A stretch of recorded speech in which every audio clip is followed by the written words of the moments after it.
Shalom saudara, apakah kitab suci yang kita baca sekarang memiliki kesalahan? Jawabannya adalah tidak. Dalam salah satu butir pengakuan iman GBI mengenai Alkitab berbunyi, aku percaya bahwa Alkitab Perjanjian Lama dan Perjanjian Baru adalah firman Allah yang diilhamkan oleh Roh Kudus. GBI artinya menerima bahwa keseluruhan 66 kitab dari Perjanjian Lama dan Perjanjian Baru itu diinspirasikan oleh Allah. Sesuai dengan ayat dalam 2 Timotius 3 ayat yang ke-16, berarti orang-orang kudus yang diilhami, yang dinafasi oleh Roh Kudus sendiri tanpa menghilangkan peran aktif mereka sebagai manusia. Walaupun manusia yang menulis, tetapi Roh Kudus yang menentukan isi dan sifat Alkitab.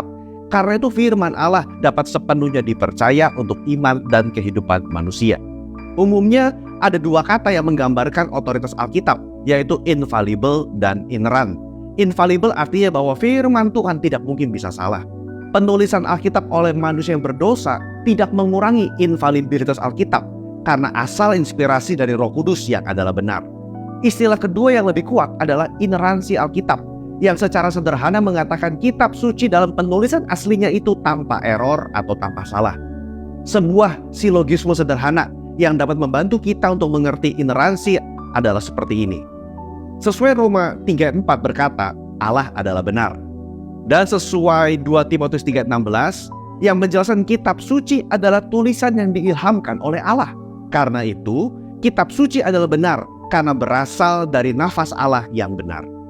Kate Warrington, seorang teolog Pentakosta terkemuka, menyatakan bahwa mayoritas umat Pentakosta dengan sigap menerima hasil dari konsili internasional dari ineransi Alkitab pada tahun 1978 yang secara singkat menerima keseluruhan 66 kitab dari Perjanjian Lama dan Perjanjian Baru sebagai sebuah kebenaran, diilhamkan oleh Allah, tanpa salah, tidak mengurangi apa yang dinyatakan tentang tindakan Allah dalam ciptaan, dan tentang kesaksiannya tentang anugerah keselamatan Allah dalam kehidupan individu.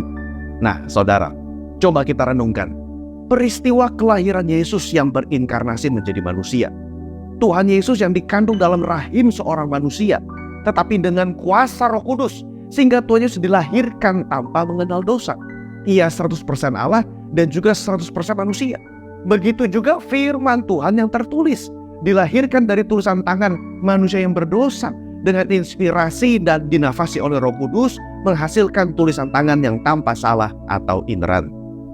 Jika kita menerima bahwa kitab suci ini sepenuhnya diilhami oleh Roh Kudus, maka kalau ada orang yang mengatakan ada kesalahan dalam Alkitab, berarti karakter dan natur Allah pun ada kesalahan juga. Saya tutup dengan beberapa pernyataan dari Dr. Wayne Grudem, seorang pakar teologi sistematik yang berkata, 1.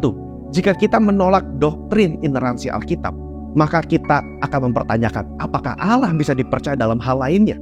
Kedua, jika kita mempertanyakan doktrin ineransi Alkitab, maka kita membuat logika kita menjadi standar kebenaran di atas firman Tuhan. Ketiga, jika kita menolak ineransi Alkitab, maka kemungkinan besar doktrin-doktrin dalam Alkitab memiliki kesalahan juga. Saya berdoa kita semua dikuatkan oleh video ini dan tetap percaya bahwa kitab suci adalah firman Allah yang teguh, yang dapat dipercaya, dan adalah Allah sendiri yang tertulis. Kami berharap saudara diberkati dengan video-video dari Departemen Teologi GBI di Pentakosta Bertanya.